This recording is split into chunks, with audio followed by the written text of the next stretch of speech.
Jérôme, merci d'être là. Merci de l'invitation. Qu'est-ce que c'est que Plateforme? Tu peux nous expliquer un petit peu? Plateforme SH, déjà c'est une boîte française Ouais. qui actuellement a des clients, des salariés, des employés, des investisseurs, un peu tout autour du monde. Une boîte de 400 personnes à peu près. Okay. Et on est effectivement répartis tout autour du monde. On est une boîte du cloud, on va dire, assise sur le cloud. On permet à nos clients de construire et de mettre à l'échelle leurs applications. Il peut s'agir d'une application ou de centaines d'applications web. D'accord. Avec un très important focus sur la responsabilité. D'accord. On en parlait justement. Quelle forme de responsabilité? Alors, le cloud, c'est dans les nuages, mais en vrai, c'est quelque chose de très très physique. Ouais. C'est géant. On sait tous ce que c'est. Ça a une part énorme dans nos vies à date. On pourrait dire que c'est quand même une structure assez adolescente. Ça représente la pointe, le plan culminant de notre technologie. Et en même temps, ça a quelques années à peine. Et c'est encore extrêmement consommateur. C'est en pleine croissance, donc de manière très adolescente, ça se développe très vite. Et ça a quelque chose de encore peu responsable, au sens que ça consomme énormément d'énergie, ça a une empreinte très forte. Et comme on a pu le voir tout à l'heure, les effets sur la Jérôme, société... je suis désolée, tu peux rapprocher un petit peu le micro pour que tout le monde entende bien. Il y a beaucoup de bruit autour, pardon. Okay. Et donc la responsabilité est multiple en définitive. Impact environnemental, sociétal, politique, les enjeux, même géopolitiques, par moments, peuvent être très importants. Est-ce que tu peux nous raconter un petit peu qui est Jérôme Andrieux? Quel est ton parcours et ce qui t'a amené justement à la création de Plateforme SH? Donc, moi, je suis un ingénieur agronome, initialement passionné du vivant, du végétal, etc. Et également tombé tout petit dans l'open source, le monde du développement, etc. Et donc, j'ai toujours marié un peu ces deux sujets. Travaillant dans la recherche, dans l'administration, dans la techno, dans de la food tech, monter une start-up, et revenu dans la tech pour travailler sur des sujets qui sont plus de nature de la stratégie, c'est-à-dire pour une entreprise aujourd'hui du cloud, essayer de dépasser le simple concept de l'ambition, de l'envie d'obtenir des récompenses, à quelque chose qui est un peu plus dépasser la notion de compétition, essayer de s'inscrire dans ce qui sera la sortie de l'adolescence pour le domaine qui nous concerne, donc du cloud. Et on voit que c'est un peu le sujet de la matinée aussi, mais je pense que c'est le sujet de notre société plus largement. Comment ça se concrétise au quotidien? Comment tu accompagnes les entreprises? Alors aujourd'hui, on a commencé cette démarche en ayant l'approche la plus scientifique et la plus transparente possible. Ouais. Le constat, quand on parle du sujet environnemental, par exemple, a été d'essayer d'élever notre niveau d'attente vis-à-vis de ce qui peut se faire dans le secteur, en essayant de recruter des gens venant du GIEC, par exemple, pour essayer de nous aider, des gens qui sont des experts du domaine, pour arriver à fournir à nos clients quelque chose qui ne soit pas simplement une étiquette, un label vert, comme on le voit un petit peu partout, mais d'essayer de donner cette information sur l'empreinte de leur projet, l'impact de leur projet, avec un niveau de transparence qui est important.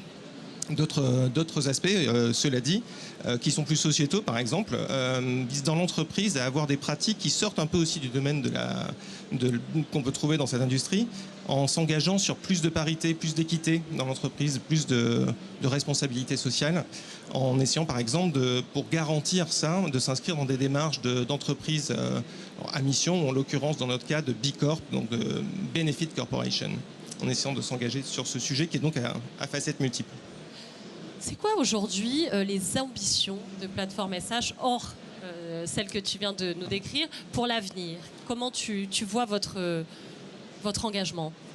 Notre engagement, effectivement, c'est déjà d'arriver à convaincre, à se développer en tant qu'entreprise, puisque quelque part, quand on considère ces sujets d'impact, on peut imaginer ne rien faire et disparaître absolument jusqu'au point de ne plus avoir d'empreinte, ou essayer au contraire de s'attaquer aux projets qui sont les plus impactants aujourd'hui. Et donc, pour ces projets, sans attendre des réformes industrielles qui pourraient venir dans le futur et donner des raisons de rien faire aujourd'hui, on essaye directement de prendre les sujets les plus compliqués pour les entreprises qui ont les fonctionnements les plus lourds. Lesquels, et directement, de grosses entreprises d'alimentaire, par exemple, ou des grandes entreprises qui vont pharmaceutiques, ou de grandes entreprises qui font 100% du digital et qui mettent à disposition des quantités de ressources incroyables à leurs propres clients.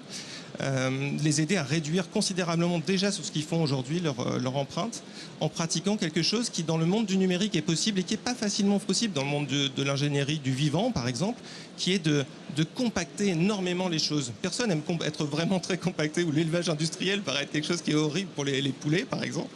Et pour les serveurs, c'est quelque chose qui est complètement raisonnable, parce que ce sont une création humaine que l'on peut arriver à densifier et ne pas distribuer comme si elles n'avaient aucun impact, mais vraiment essayer de les densifier au maximum, ce qui est vraiment ce qui se fait dans l'urbanisme avec les transports en commun. Une évolution qui est dans ce sens-là, d'arriver à créer du commun autour des structures, de partager et d'apporter une intelligence sur ce partage. Avec ta formation d'ingénieur agricole, j'imagine que ça t'a donné une vision particulière. Qu'est-ce que cette formation, elle t'apporte en plus au quotidien avec Plateforme SH ? C'est une sensibilité effectivement sur l'impact environnemental en particulier. Bien sûr. C'est aussi un domaine qui est extrêmement ancien. On élève des choses depuis tellement longtemps, on cultive des choses depuis très longtemps. En réalité, le numérique est encore tout récent. Je ne dis pas qu'il faut transposer directement les technologies, mais on est arrivé avec l'industrie agroalimentaire à des niveaux de raffinement sur l'intensification des pratiques qu'on peut condamner assez facilement, mais qui se transposent par contre de manière assez acceptable pour la société, pour le numérique.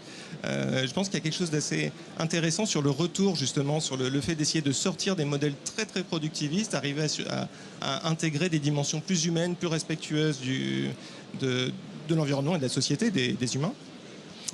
Pour le numérique, comme sont relativement absents aujourd'hui, même sur des sujets typiquement dont on parlait précédemment, de harcèlement, ces sujets-là vont appeler de la réglementation. On a un historique considérable sur ce domaine-là qui dépasse un peu simplement l'ingénierie. Pourquoi c'était important pour toi, Jérôme, d'être là aujourd'hui ? C'est vraiment une question de communication, de faire sortir ce genre de message. On a pu entendre depuis ce matin qu'effectivement la préoccupation de l'impact sociétal ou environnemental est maintenant quelque chose de priorité. Le faire connaître, en particulier pour des entreprises françaises comme la nôtre qui a un rayonnement international, c'est également de faire connaître un peu, essayer de retransmettre et de donner un peu d'inspiration à nos partenaires et puis à des personnes qui... Ça s'appelle Plateforme SH. Bravo Jérôme Andrieux. En tout cas, merci beaucoup d'avoir été avec nous et n'hésitez pas aussi à venir consulter Jérôme. Merci beaucoup à toi.